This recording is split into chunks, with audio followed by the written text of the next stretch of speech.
Welcome to OneStepNow, my YouTube channel, and in this video we're going to review the PreSonus E3.5.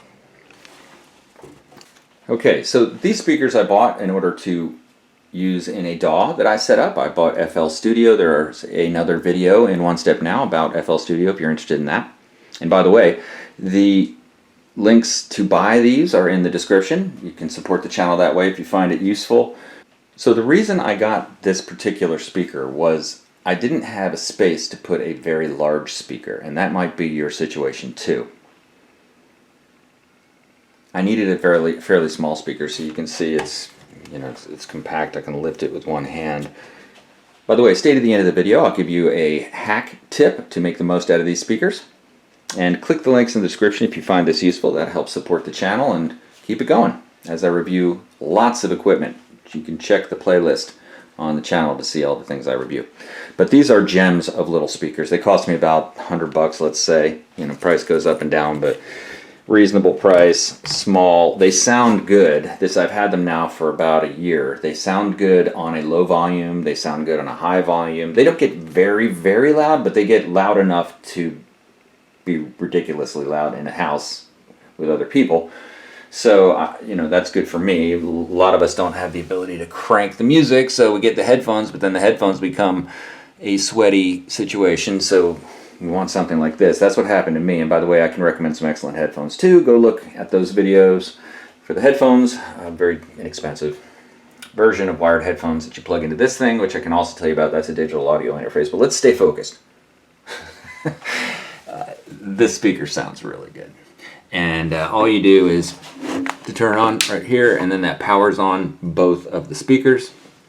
And you can see the little blue light goes on. There's a volume controller here. Turn up and down. There's an auxiliary in and out. Auxiliary in. If you want to do that, play something through it. And then there's a spot for headphones. I'm not sure why it's the headphones that way, but that's one way. Now, if you look at the back, this speaker has a lot of things on the back. You can perform acoustic tuning. You can put in RCA inputs if you'd like, but and you can see here, this is where the speaker cables go, run all the way along to this other speaker here. But what I did was got balanced cables. That's the way to go. Balanced studio monitor cables. I have links in the description to that as well. They're not expensive. And those two balanced speakers, they're the same jack as like a guitar jack.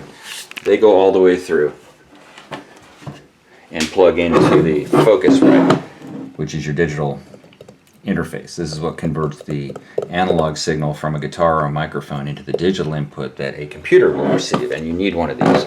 By the way, this is an excellent one, the Focusrite, but you need one of these, and there are lots of them. I've got a video on that as well, but the point is that the output of these speakers goes into here, which then goes in your computer, and I'll make another video on how to configure that, but it's really fairly simple.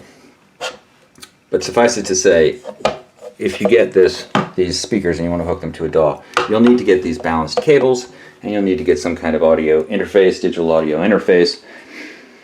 And so this second speaker, all it is those wires coming over, which is kind of nice to just like normal speaker wires. And they're compact, they're light, and they're easy. And most importantly, they were also not crazy expensive, and the quality was good. I like that. Here's the pro hack. Since you stayed to the end, I appreciate it. And that is, I recommend you pick up something like this, which is a speaker rise, a speaker foam pad, and this prevents this stops for the most part the translation of vibrations between the speaker to the surface that it's on. It's a nice thing to do, and in fact it looks good too. So anyway, you just put it up on there. Now the funny thing is though that you can angle the speakers like this. See, it comes with a second piece, and you can do things like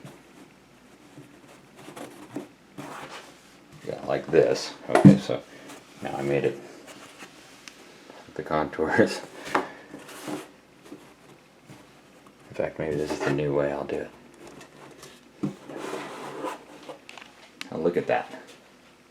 Isn't that a beauty? In fact, that's the way I'm going to keep it from now on. And then it has that little lip that prevents it from falling off on the back. I'll put a link to these in the description as well, but that's the Pro Hack. I think you're going to want those. If nothing else, then it just gets them up off the work surface. Okay, so thanks for watching OneStepNow. I appreciate it. Please subscribe, click the notification bell so that you'll be notified as new videos come out. I'm reviewing tech equipment all the time.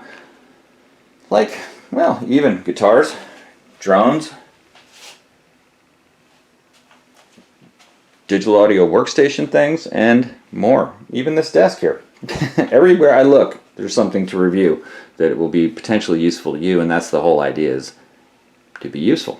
So thanks for watching OneStepNow. Get to it.